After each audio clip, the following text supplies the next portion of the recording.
Yes, it's pretty impressive vision there, and there's more to come. I'm joined now by Australia's only Red Bull Air Race World Championship pilot, Matt Hall. Matt, thank you for coming in. Firstly, I wanted to talk about not what you're doing now, but how you kind of got to be doing what you're doing. You've got a military background. Talk us through how that's prepped you for doing this Red Bull racing now.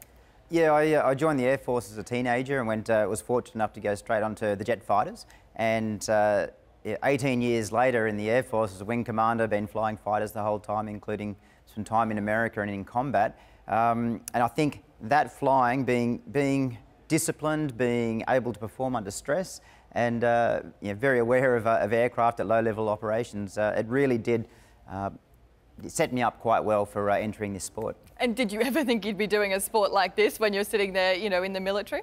No, it's not one of those things you 10 years ago, you even considered that you could do something like this. If you did something like this 10 years ago, you'd be thrown in jail. So I must admit, when I first saw the guys racing the air race, I thought, these guys are crazy. And it was, in fact, my wife said, you really should do this. Yeah, good, knows you well. So how did you actually get into it?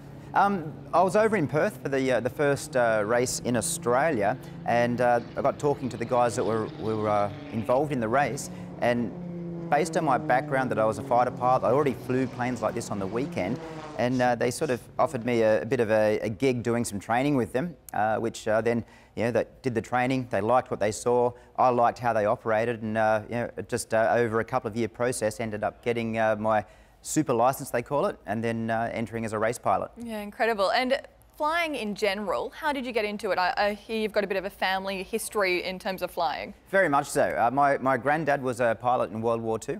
My father then became a pilot when he was a teenager, and ever since I was knee-high, I've been strapped in next to my dad, flying around in planes. So I knew I was going to be a pilot. It was more certain I'd be a pilot than I would drive a car. In fact, I was flying planes before I could drive a car. And it was just a matter of what direction my career would take. But I've had a very fortunate career, and it's one of those careers that every now and then I keep looking over my shoulder going, where's the catch? Yeah, exactly. Now with the Red Bull Air Race, what's been the most, specky location you've flown in? Every race is quite spectacular from my seat. I love the race in Perth because it's a great venue, home crowd, those types of things. Loved racing in Budapest, where we started under a bridge. But the race we did just recently in Dallas, just a week ago, that was amazing as far as we're racing inside a NASCAR racetrack with all the grandstands and everything. So the crowd was actually looking down at us. So we've had some great locations, and there's still more great locations to come. Yeah, and there's so many obstacles involved in this Red Bull racing.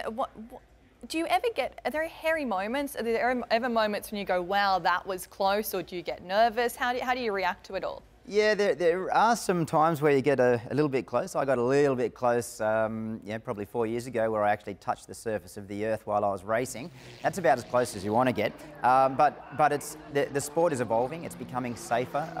The rules are changing to make the survivability of a crash safer, but also reducing the chances of a crash in the first place.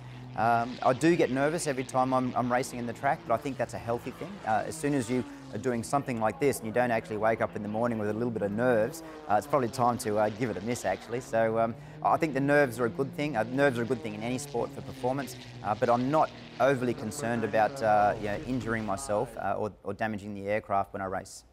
And when you're racing, can you give us a bit of an indication what that feeling's like? Obviously, not many people in the world get to do what you do. What's it like racing these planes?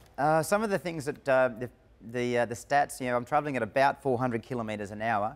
The plane is rolling at about 400 degrees a second when I'm changing directions. The G-forces we're pulling is about 10G. The average person passes out at 4G. So the planes are the most manoeuvrable pieces of machinery in the world that carry a human being at the moment. And when we go through these gates, we're often going through with only centimetres on the wingtips. So the easiest layman comparison would be, imagine going screaming down the highway, and then with 1 second to run, changing lanes to go through a toll booth. Incredible, absolutely incredible. Now, with your varied flying or pilot career, what's been your greatest achievement, or is it yet to come? Wow, yeah, that's a funny one.